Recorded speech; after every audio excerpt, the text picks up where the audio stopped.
Tuan-puan, saya teringat semasa tahun 2024, ada seorang penyimpan emas saya, Puan H, telah pun alihkan saving ASB-nya sebanyak sekitar RM81,000 kepada gold bar 250 gram.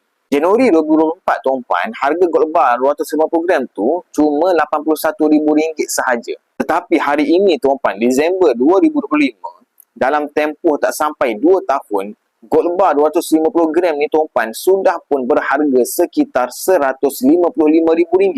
Keuntungan bersih hasil simpanan gold bar 250 gram yang penyimpan emas saya ni dapat lebih daripada RM60,000. Keuntungan ini kalau dia biarkan dalam simpanan ASB tak dapat capai, tuan-puan.